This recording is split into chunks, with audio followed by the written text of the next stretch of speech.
Bienvenue dans cette vidéo où l'on va, comme d'habitude, débriefer ma séance de trading, du day trading donc sur le marché des actions américaines.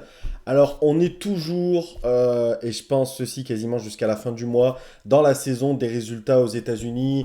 On a eu plusieurs gros résultats aujourd'hui, celui d'AT&T qui est une grosse boîte de télécom qui a été un résultat décevant, celui de Tesla également qui a été décevant au niveau de la marge brute apparemment.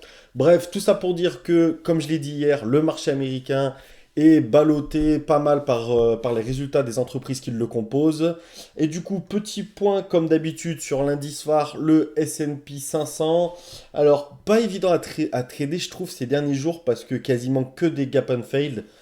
Qu'est-ce que c'est des gap and fail? Bah, c'est le contraire des gap and go, c'est-à-dire que c'est un gap, par exemple, baissier et finalement une tendance haussière, ou c'est un gap haussier et finalement une tendance haussière sur toute la séance.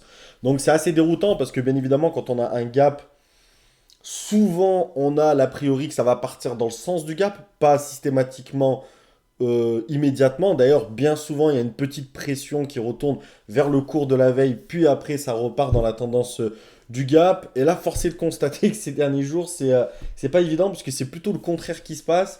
Et on le voit très bien ici. Bon, si on prend un peu de recul, donc c'est le S&P 500 daily, c'est-à-dire que chaque bougie représente une journée.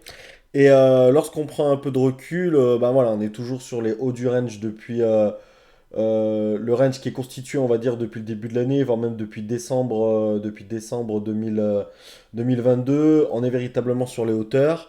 Après, comme je disais, bah voilà, ça fait 3 jours. On prend par exemple ici, on a eu un gap haussier et finalement une journée en tendance baissière. Là, gap baissier hier et une journée finalement en tendance haussière cette fois-ci. Et là, gap baissier encore aujourd'hui et finalement une tendance haussière. Je vous le mets en 5 minutes, le S&P 500. Hop, et voilà, donc ça a donné ça aujourd'hui. Alors c'est vrai que je passe un petit peu plus de temps que d'habitude sur le marché, bah parce que le marché américain et notamment le S&P 500, cet indice-là, c'est l'indice phare, c'est la boussole véritablement pour un day trader sur action US. Et c'est donc voilà l'indicateur qui va être en priorité regardé pour essayer de trader dans sa tendance. Et le deuxième indicateur qui est super important aussi, c'est le Nasdaq. L'indice du Nasdaq plutôt, Nasdaq 100. C'est vrai que vous avez vu, je parle assez peu du Dow Jones, qui est assez plébiscité par les médias, mais qui en réalité représente assez peu le marché américain, parce que c'est un Dow Jones 30, donc composé seulement de 30 grosses entreprises américaines, qu'on appelle bien souvent des blue chips.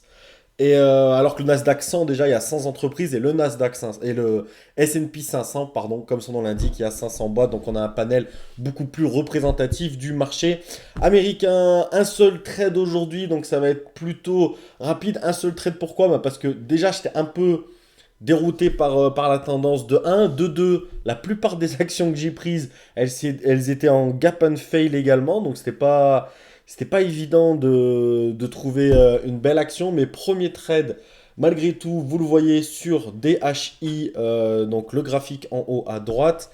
Pourquoi DHI? Plusieurs choses. C'est une action qui, au moment où je prends le trade, est à plus de 6%. Donc on est sur un gap aussi important.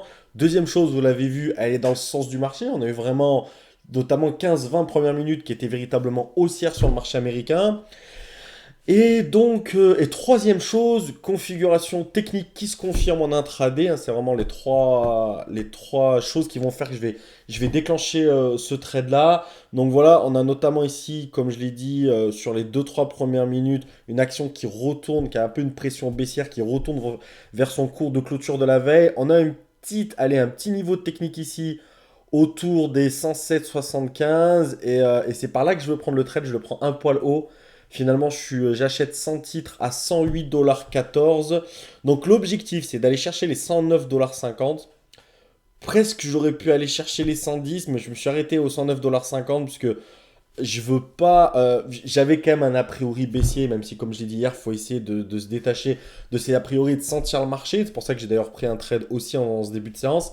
J'avais un a priori baissier. Après les 110, j'ai vu que c'était en daily quand j'ai étudié l'action. C'était un niveau important, une résistance importante. Donc je me suis dit peut-être les 110, mais voilà. Je veux pas non plus laisser le marché se retourner. J'ai connu trop de fois et ceux qui traitent et qui regardent cette vidéo le savent. J'ai connu trop de fois le fait on est un peu trop gourmand et l'action se retourne.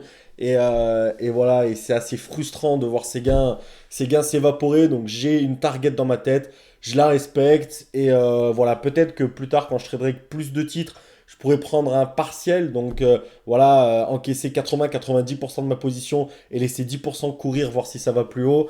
Mais là, j'ai décidé de prendre 100% du trade. Et pardon, le stop loss est en dessous des 107.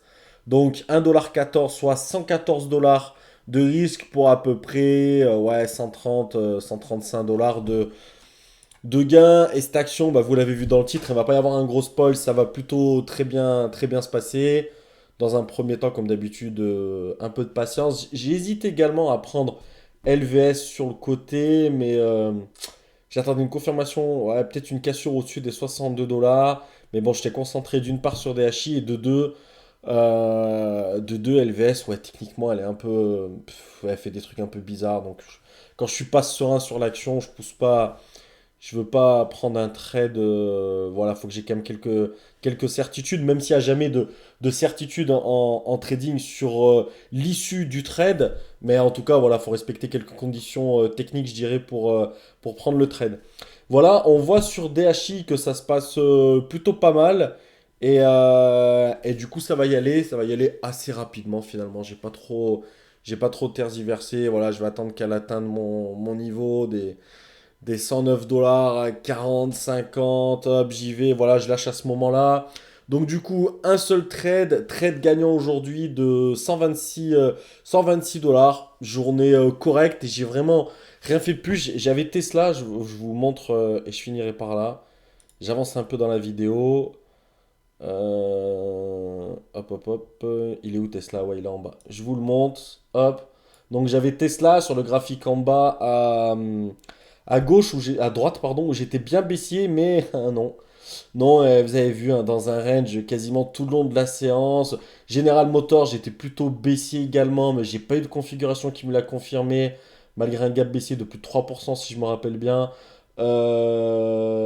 Ouais, et bah non, elle est partie finalement à la hausse. Donc ouais, vraiment, journée pas évidente. Donc pas de spot, d'autres spots que j'ai juste intéressants que celui de DHI. Donc un seul trade. Voilà, merci beaucoup d'avoir suivi cette séance, ce débriefing, pardon, je vais y arriver. Et je vous dis probablement à demain pour un nouveau débriefing. Merci beaucoup.